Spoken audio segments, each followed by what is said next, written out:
Dalam kitab Mawa'id al-Musquliyah dikisahkan di masa Nabi Musa alaihissalam ada orang yang hidupnya bergelimang dosa, hidupnya dipenuhi dengan maksiat kepada Allah Subhanahu wa taala, kemudian dia meninggal dunia. Dan kalau dia meninggal dunia, maka penduduk kampung itu tidak ada yang mau mensolati, tidak ada yang mau mengurus jenazahnya, bahkan tidak ada yang mau menguburkan.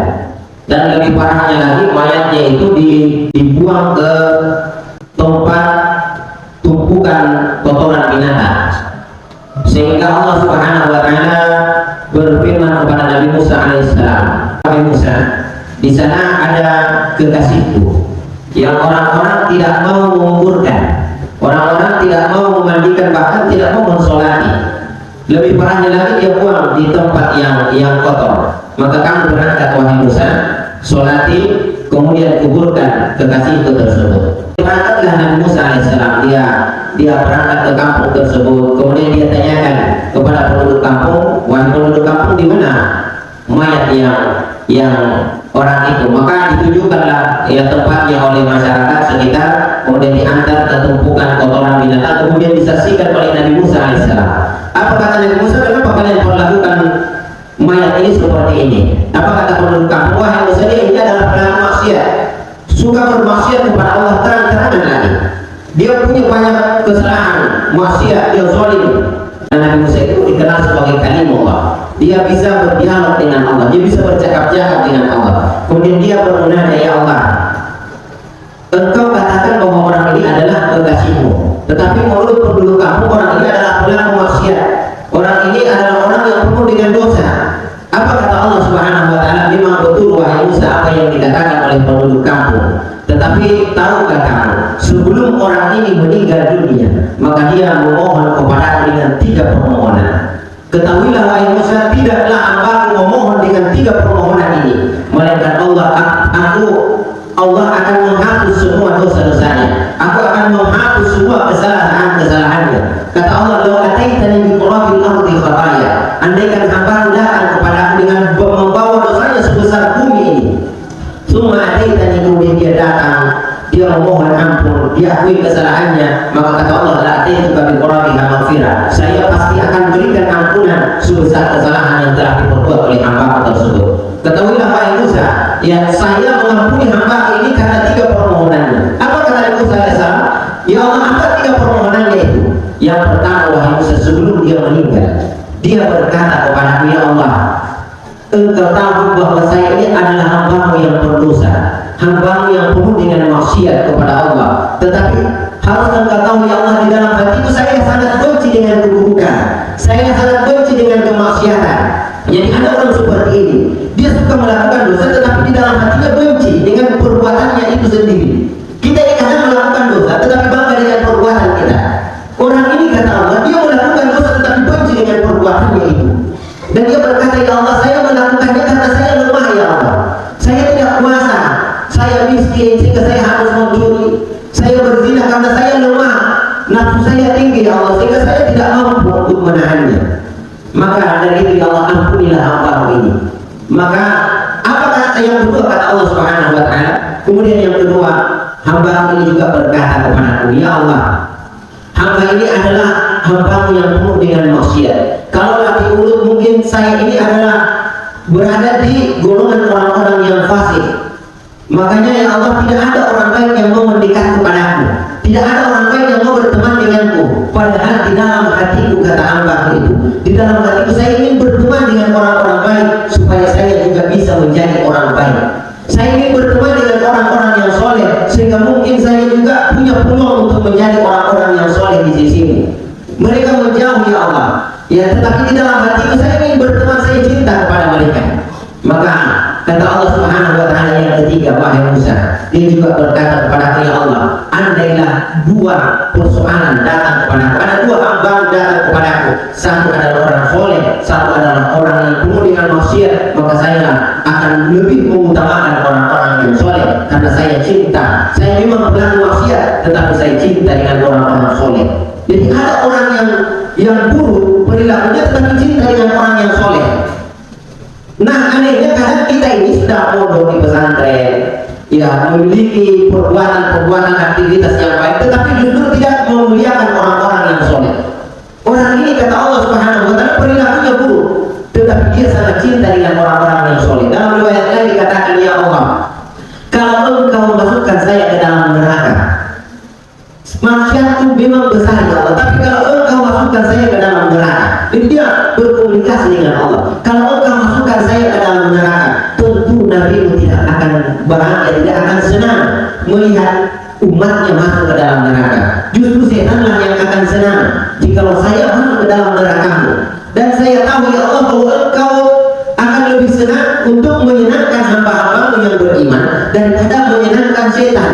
Makanya ampuni saya ya Allah, dosa saya besar, tetapi ya ampuni saya agar supaya saya bisa masuk ke dalam surgamu, agar supaya orang-orang soleh para nabimu ya menjadi senang karena saya masuk ke dalam surgamu. Kalau saya engkau masukkan ke dalam neraka, maka setan yang akan senang, dan engkau tentu lebih mengutamakan orang soleh daripada orang-orang yang ingkar, orang-orang yang durhaka kepada.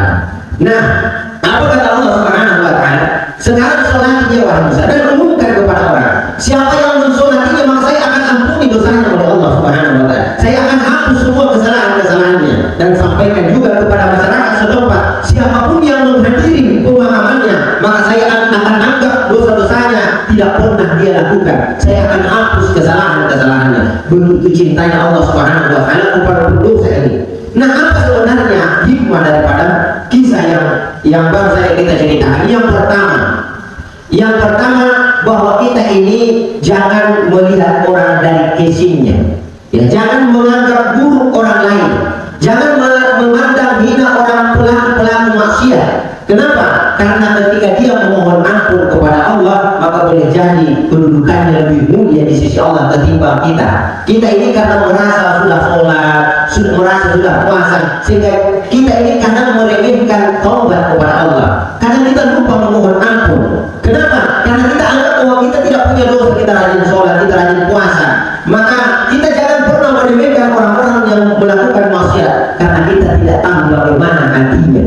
Siapa tahu dia takut kepada Allah Subhanahu wa taala dan memohon ampun kepada Allah di akhir hayatnya. Siapa yahdihillahu fala mudilla, siapa yang ingin diberikan hidayah oleh Allah, maka tidak ada yang bisa mencegah hidayah itu datang kepada seorang hamba. Wa may yudlil fala hadiya, dan siapa yang ingin Allah sesatkan, maka biarpun bersatu jin dan manusia untuk memberikan hidayah, kalau Allah tidak menginginkan, maka tidak ada yang bisa menyelamatkan orang itu. Maka hati-hati anak-anakku sekalian, jangan sampai Allah cabut hidayah kita. Ya, biarpun setengah mati kita berikan motivasi setiap hari, nasihat setiap hari, tetapi kalian tidak mampu mengelola hati kalian. Khawatir nanti Allah akan cabut hidayah itu, karena kita ini sudah dikasih kesempatan oleh Allah. Masuknya kita ke pesantren itu adalah kesempatan dari Allah Subhanahu wa taala. Jangan sampai Allah cabut hidayah itu karena kita tidak mensyukuri. Hadirin yang dimuliakan Allah Subhanahu wa taala, ini adalah hikmah yang pertama. Nah, apa hikmah yang kedua? Bahwa sebesar apapun dosa kita, kalau kita mau memohon ampun kepada Allah, rahmat dan ampunan Allah jauh lebih besar daripada kesalahan yang telah kita perbuat. Hikmah yang ketiga, Allah sangat senang kepada hambanya yang suka mengakui kesalahan-kesalahannya. Jadi Allah itu sangat cinta kepada orang-orang yang suka mengaku kesalahannya kepada Allah. Maka orang beriman itu tidak tidur di malam hari, melainkan dia muhasabah diri. Dia ingat kesalahannya di pagi hari, apa yang telah dia perbuat, kemudian dia memohon ampun kepada Allah. Orang beriman bukan orang yang tidak pernah melakukan salah. Siapa sih yang tidak punya kesalahan dalam hidupnya? Tidak ada orang yang bisa selamat di zaman sekarang ini dari kesalahan dari pagi sampai malam, ada? Tidak ada. Jadi tidak ada orang yang bisa lepas dari kesalahan. Mata dari melihat sesuatu yang diharamkan Allah, telinga dari mendengar sesuatu yang tidak seharusnya, tidak halal untuk kita makan, belum lagi makanan yang masuk ke dalam tubuh kita. Kita susah menghindari dari perkara yang syubhat. Jadi harus kita pahami ya jemaah sekalian bahwa kita ini sulit untuk menghindari kesalahan-kesalahan. Maka Allah senang ketika seorang hamba suka mengakui kesalahannya di hadapan Allah Subhanahu wa taala. Jadi yang ketiga, yang keempat, hikmah yang bisa kita ambil bahwa kita jangan pernah memvonis seseorang masuk surga, masuk ke neraka. Ini perbuatan ini akan masuk ke dalam neraka. Kenapa? karena persoalan surga dan neraka adalah mutlak hak prerogatif Allah Subhanahu wa taala. Allah yang berhak siapa yang akan dimasukkan ke dalam surga, siapa yang akan dimasukkan ke dalam neraka. Tujuan kita adalah dengan beribadah kepadanya, kita bersyukur. Persoalan Allah akan masukkan kita ke dalam surganya, itu persoalan hati kita. Biarlah Allah yang menilai hati kita. Makanya ada orang itu yang rajin ibadah dalam hidupnya, tetapi berakhir di nerakanya Allah Subhanahu wa taala. Makanya kita hati-hati. Makanya ulama kita selalu mengajarkan Allah inna nas'aluka min husnil khatimah. Itu dipimpin oleh imam, diaminkan oleh jamaah. Kenapa? Karena tidak ada jaminan kita ini akan mati dalam keadaan beriman. Ya, maka kita ini jangan menganggap enteng orang-orang yang melakukan maksiat karena boleh jadi hidayah datang kepadanya. Justru kita ini harus takut dengan diri kita sendiri, ya jangan sampai Allah cabut hidayah dari hati kita. Ketika hati kita sudah tidak ada hidayah Allah Subhanahu wa taala, maka kita tidak akan mau, kita akan malas beribadah kepada Allah. Kenapa kita ini masih bisa injak masjid? Itu karena Allah memudahkan kita untuk datang. Kenapa kita ini masih sholat berjamaah? Itu karena Allah yang masih mengizinkan kita tinggal di pesantren. Karena tinggal di pesantren juga berupa hidayah Allah Subhanahu wa taala. Coba kalian tinggal di rumah kalian, apakah kalian akan sholat berjamaah? Maka Allah letakkan kalian, izinkan kalian tinggal di pesantren, itu adalah salah satu bentuk hidayah Allah Subhanahu wa taala. Maka syukuri kalau sampai Allah cabut hidayah itu dari kita. Banyak orang yang masih ingin tinggal di pesantren, tetapi Allah keluarkan dia.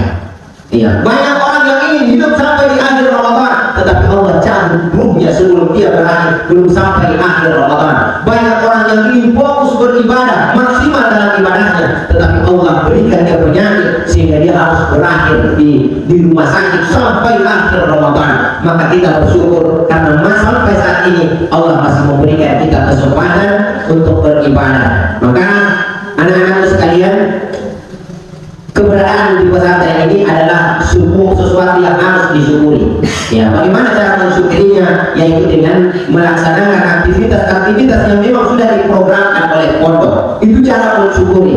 Yang melaksanakan aktivitas-aktivitas yang baik, belajar adab, yang menjalankan tugas-tugas, itu adalah salah satu bentuk kesyukuran. Terima kasih kita kepada Allah Subhanahu wa taala. Karena tentu kenapa Allah masukkan kita di pesantren? Karena tentu Allah ingin mengarahkan kita menjadi orang yang lebih baik. Tetapi ada orang nanti yang Allah cabut hidayahnya sehingga dia akan di dalam hatinya ada keinginan untuk keluar dari pesantren. Hati-hati.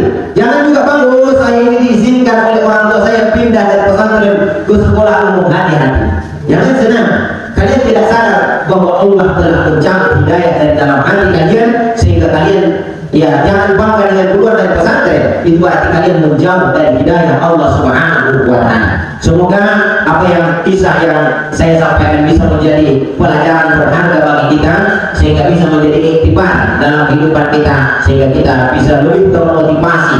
Ya kalaulah orang-orang yang bermaksiat kepada Allah memohon ampun kemudian diampuni dosa-dosanya, kemudian bagaimana dengan kita yang sudah aktivitasnya adalah aktivitas ibadah, rajin sholat, menjalankan ibadah puasa. Kalau kita mau yang menyempatkan diri untuk mengakui kesalahan-kesalahan kita, tentu Allah akan lebih senang lagi, Allah akan lebih ringan lagi.